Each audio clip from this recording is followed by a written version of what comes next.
This is ET Markets Cryptolog, brought to you by CoinSwitch Kuber.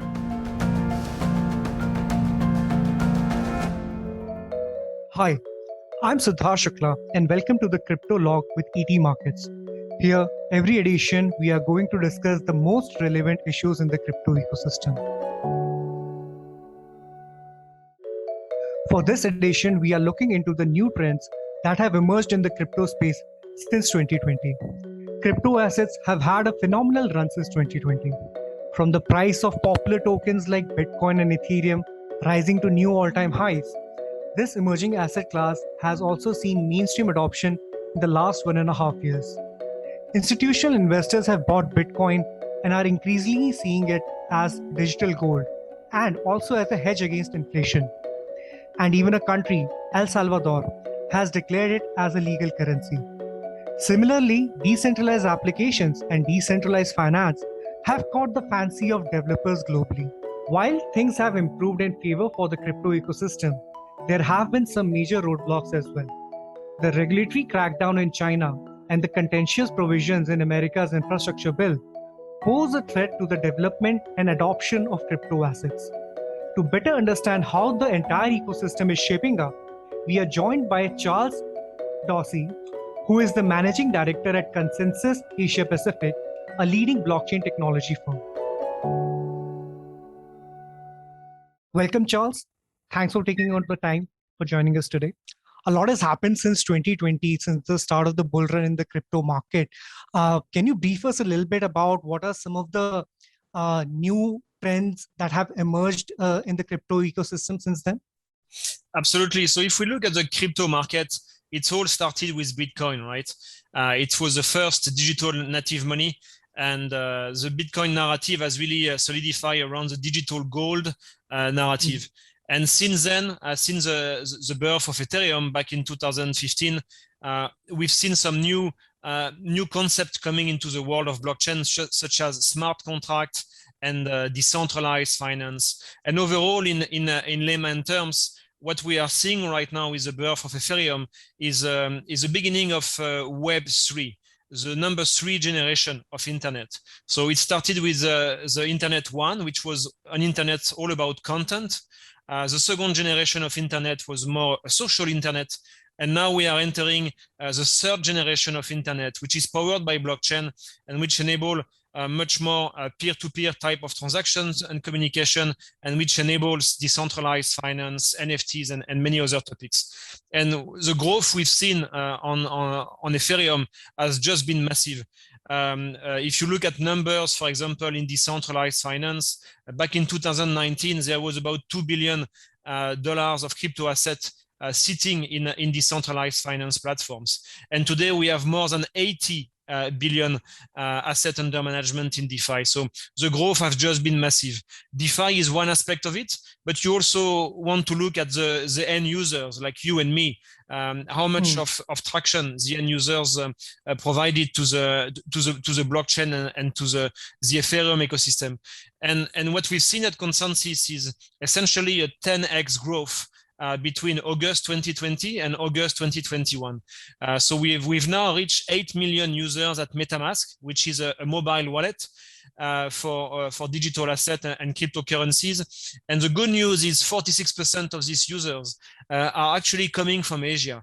So it really shows that there is it's a technology which is very inclusive and very much spread all over the different regions of the world. All right. So to summarize, in the last 1.5 years, people have started looking Bitcoin as a digital gold. With regards to the Ethereum network, a lot of decentralized applications or decentralized finance applications are being built on top of it, right?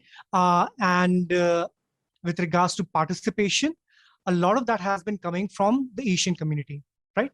Absolutely. Asia is definitely kind of leapfrogging when you look at this third generation of internet, really adopting very quickly, and India is one of the champions.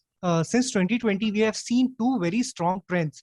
One is around Bitcoin, where we have seen a lot of institutional interest, where many public companies are investing in Bitcoin, putting Bitcoin on their balance sheets.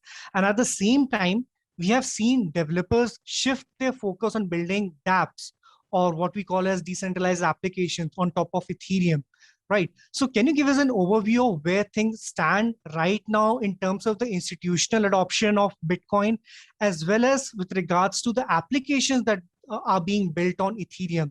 So if you can give us a much granular overview of the DeFi space, that'll be really interesting.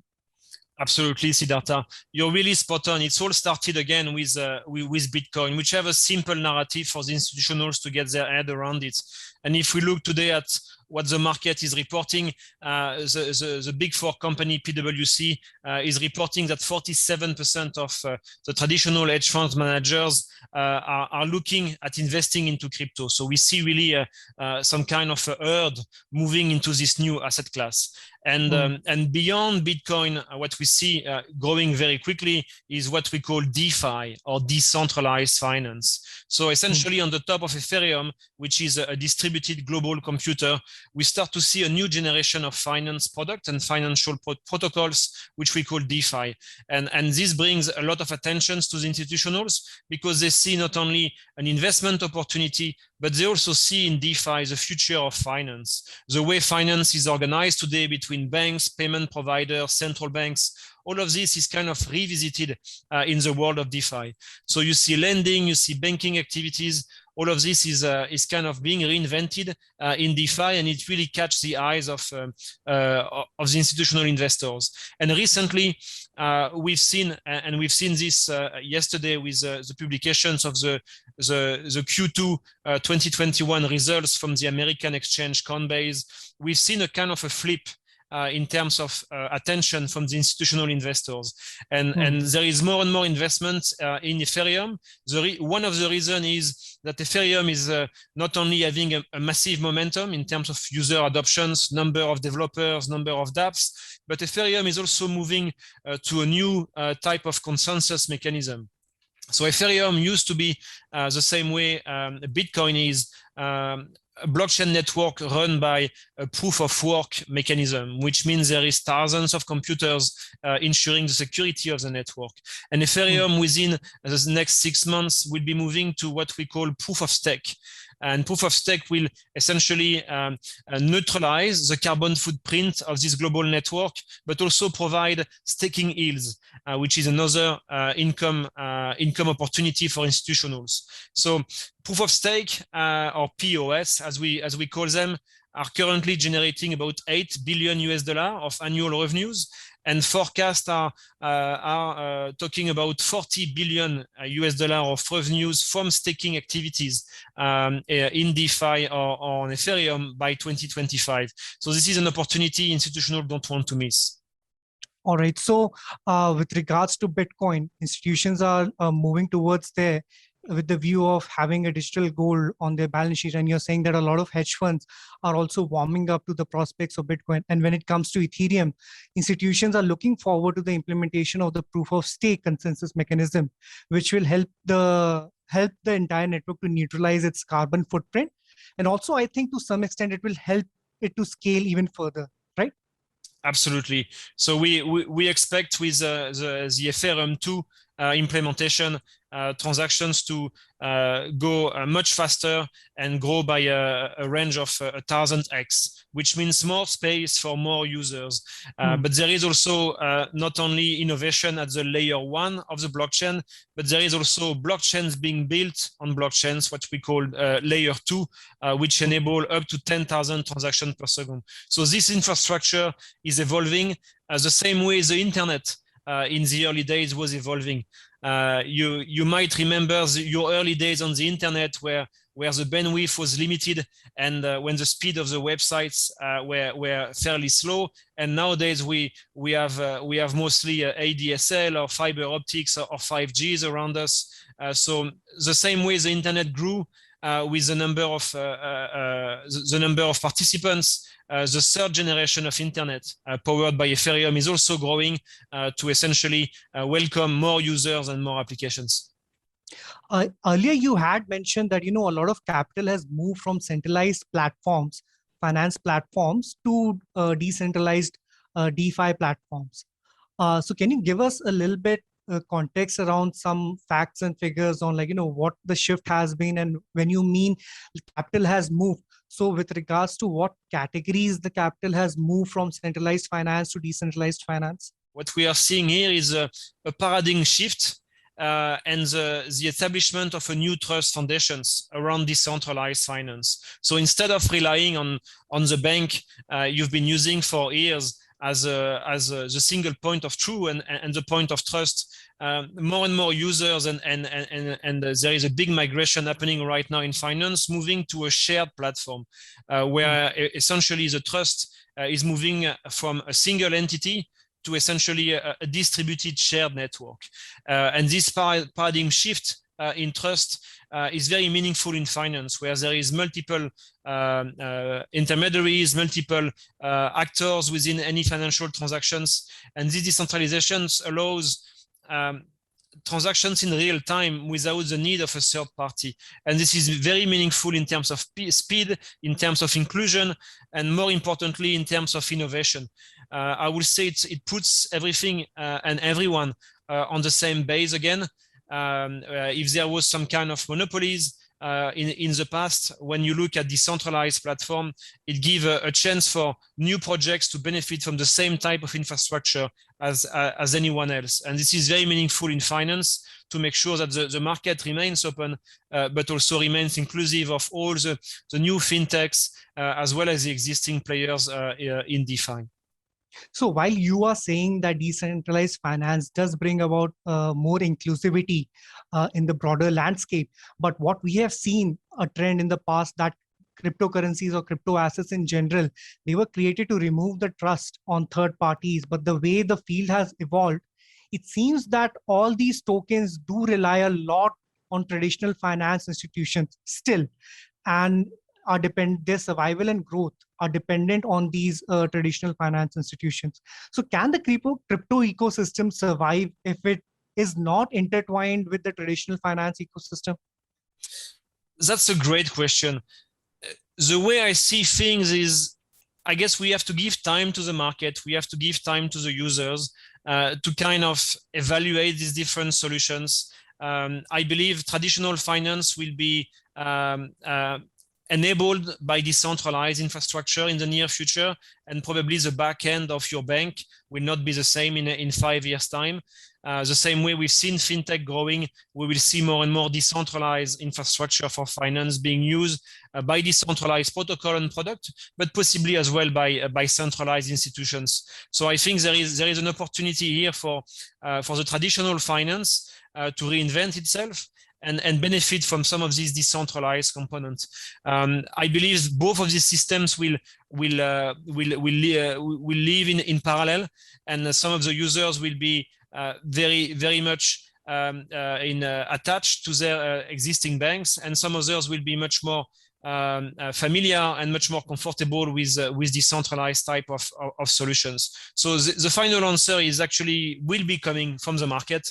But we have to give the time for this ecosystem to grow, and for the users and financial institutions to evaluate what is meaningful. So going ahead, you're seeing that most likely both traditional finance and the new decentralized finance, both those institutions are most likely to coexist, right? They will coexist, and they will probably also share partly some of this infrastructure. The big question mark here is where do you anchor your trust? Because when you talk about finance is a trust business. You trust a product, you trust an institutions, you trust a government with their bond, you trust different type of stakeholders. And even though you might be designing decentralized finance infrastructure, at the end of the day, the users wants to anchor their trust somewhere. You can't have your trust flying in the air.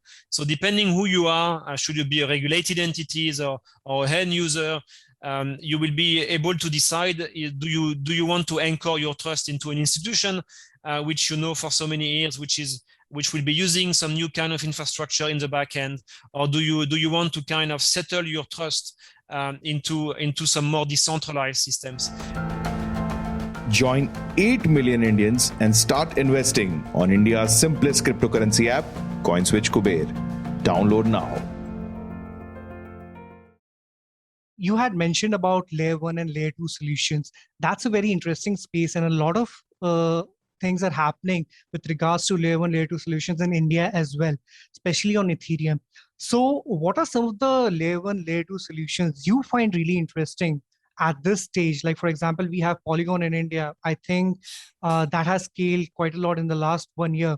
And also, what is the potential of these layer 1, layer 2 solutions? What kind of an ecosystem are we looking at once the implementation of these additional layers are completed?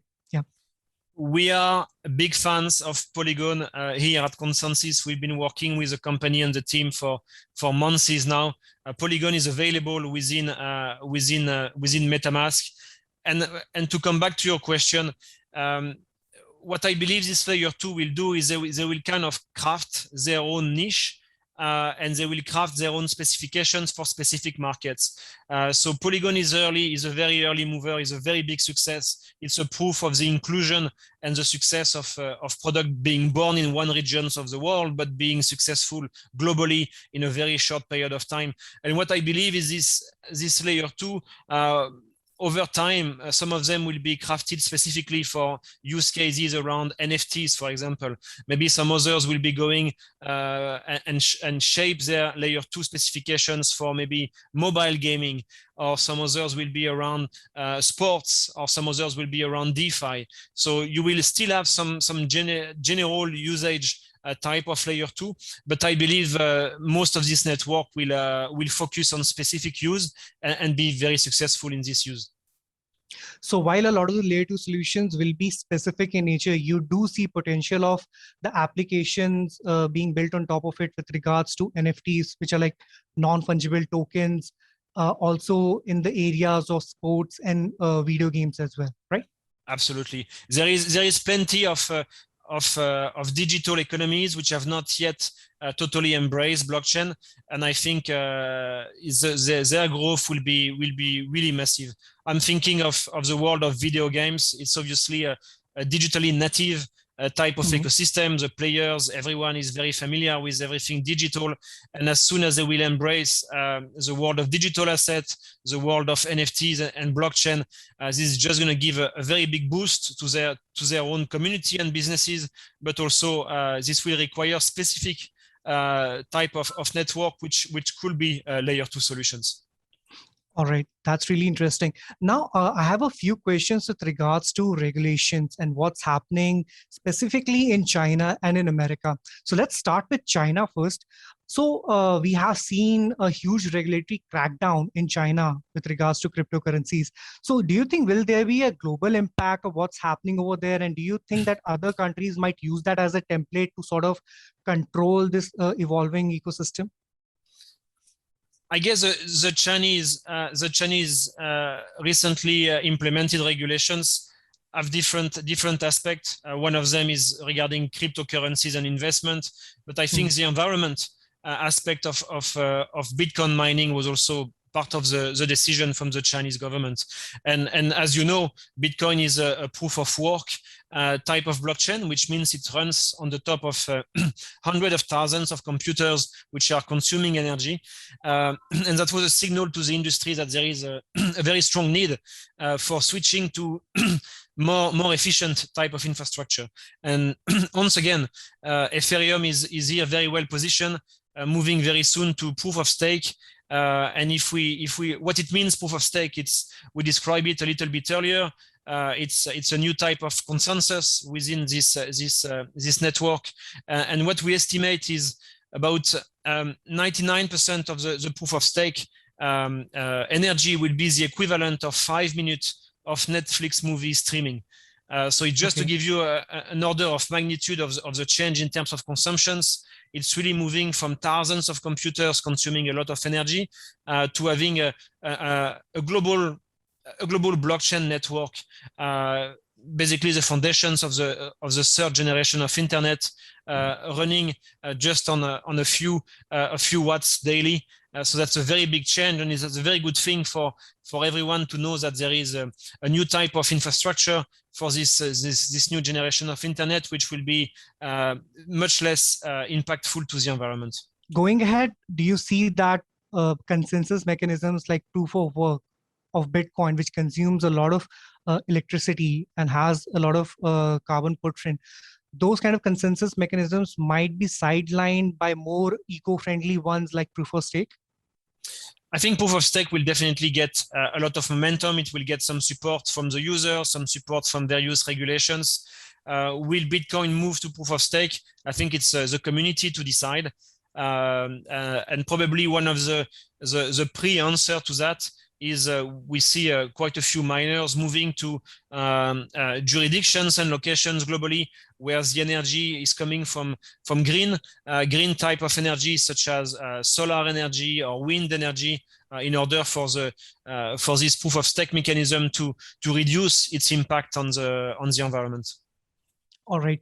And something very interesting is happening in the US on certain amendments around cryptocurrencies in the infrastructure bill, which I think got passed also yesterday. Can you help us understand what were the points of contention in that bill and what impact it could have on the broader crypto ecosystem? Sure. So it's a very large bill, and crypto is only part of it.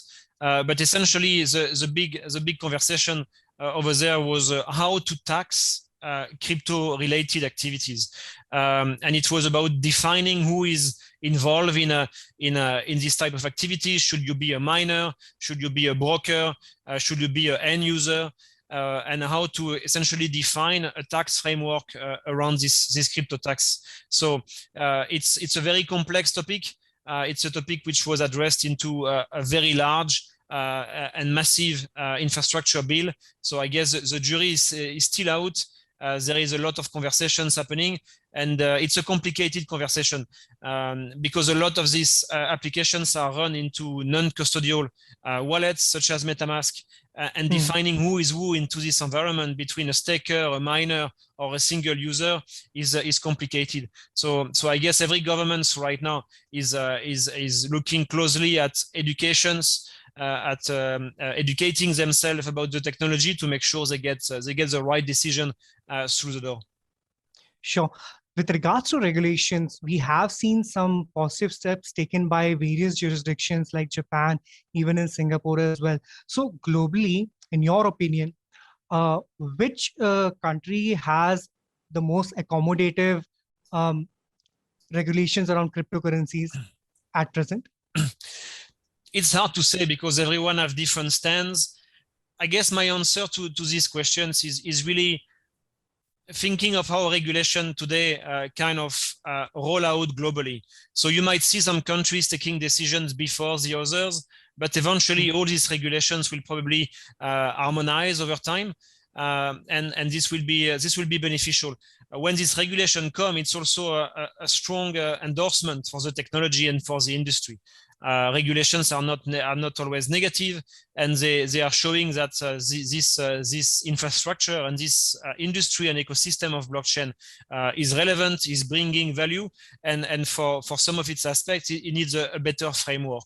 So the way I see things is regulation are good, and regulation eventually will kind of harmonize globally. So you might have some early movers and a little bit of noise here and there, but overall it's going to be really much or pretty much the same everywhere. With regards to what has happened at El Salvador, like it became the first country to adopt Bitcoin as a legal tender. So do you see that trend becoming stronger as we go ahead? Do you see other Latin American countries as well adopting Bitcoin as a legal tender, or some other cryptocurrency for that matter? I think is a very bold move from El Salvador. What I believe is central banks and government in general are really active in central bank digital currencies. So it's two different topics, obviously. Bitcoin being a crypto digital asset, which some people consider as money. But I guess there is a response to really consider from central banks looking at how they can essentially invent and build a new generation of money powered by the blockchain technology, which will be very meaningful and bringing value on the table. So if you look at projects which Consensus is involved with, for example, with the Reserve Bank of Australia, Bank of Thailand, or the Hong Kong Monetary Authority, we see a lot of activities from central banks to make sure that their respective currencies get upgraded the same way the internet is upgraded with Ethereum today. Not just the adoption of native cryptocurrencies like Bitcoin, but the evolution of fiat currency into digital currencies is a much stronger trend that you see going ahead. Absolutely. And when this government will essentially implement these central bank digital currencies, and there is today 80% of central banks working on CBDC today. And when they will be released to the market, their impact will be massive. Some communities around crypto will have strong belief in cryptocurrencies, but if you look at the size of this market, even though it's growing, there is much more people which are still to discover this world, and I guess cryptocurrencies and CBDCs will leave aside and find the right balance. Many central banks will have very big impact, and I'm very confident that in 2022 we will see the volumes of CBDCs transactions going over the volumes of stablecoin today we are seeing in crypto markets. Thank you, Charles, for helping us understand on how the ecosystem has evolved in the last 1.5 years and how Asia Pacific can play a major role going ahead.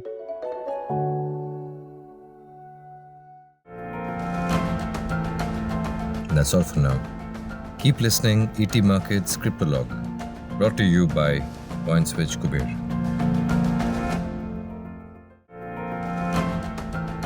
Join 8 million Indians and start investing on India's simplest cryptocurrency app, CoinSwitch Kuber. Download now.